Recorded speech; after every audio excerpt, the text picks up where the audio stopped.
Hey everyone, this is going to be another video on covering exam objectives for the Autodesk Certified User Certification exam. And with that, we're going to move down the list here underneath our sketching category. And we're going to be looking at creating dimensions within Fusion 360. So within the sketching environment. So as I move to Fusion, I'm going to go ahead and in a previous video, if you watched the previous one, we sketched a few shapes here just to kind of become familiar with creating sketches. I'm going to reuse these sketches in order to create some dimensions. So I did go through and draw a few and put in the last video as we created the sketch, but this time we're going to look at how do we invoke the sketch dimension options. So this is going to be a pretty quick video. If you go up here into your menu, you have sketch dimension, or if you click on create, it should be the last option.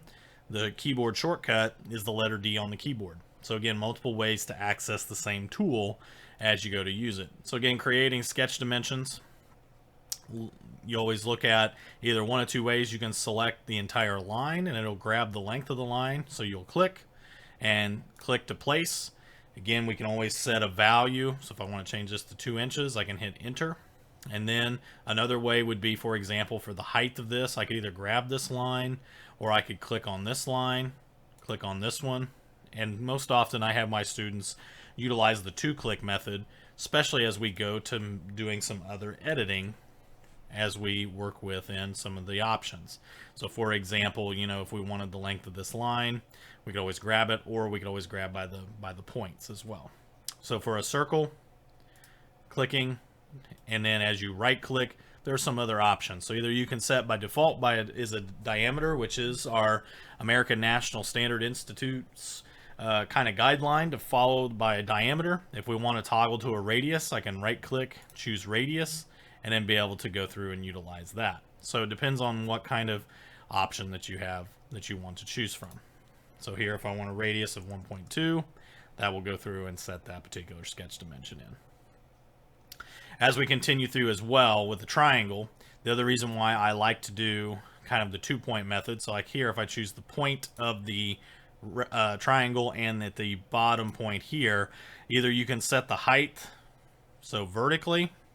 You can also do like a horizontal, so from the points there. But probably the other option that you want to look at is if you wanted to know the true length of this line, as I follow my mouse cursor, I would want to have what they call an aligned dimension. So if I right click, you'll see they'll have these options that you can actually force Fusion 360 to toggle to, whether it's an aligned dimension, vertical, or horizontal. So as I'm doing, I'm going to click aligned, and that's making sure that when I'm forcing it, you'll notice that no matter where I move my cursor, it's only picking up an aligned dimension to the 2 points that I selected. So then I can click, and then I can set in, for example, a value of 2.5, and that'll make sure that that side length for the triangle is 2.5. So those are the good things about Fusion 360, that as you go to sketch and create some things, is that you want to be aware, and your students need to be aware of what types of dimensions you have. And so for example here, if you have driving dimensions or driven, you'll notice driven dimensions are just there for visibility. So we did not let us edit that dimension. It is just there for informational purposes. So we can always right click on that and toggle this over to a driving dimension, which if I double click on it after it's placed, I can make a change to it, hit enter, and it'll go through and start scaling up or changing aspects of the geometry that I've drawn in the sketch environment.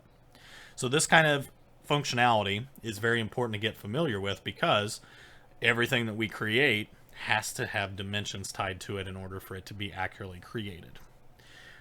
Hopefully this has been a good review of Dimension Tool, and maybe hopefully you learned a few new things along the way. If you haven't used this a whole lot, or just becoming more familiar with Fusion, but hopefully it's been informational toward your journey on becoming successful in completing that Autodesk Certified User exam.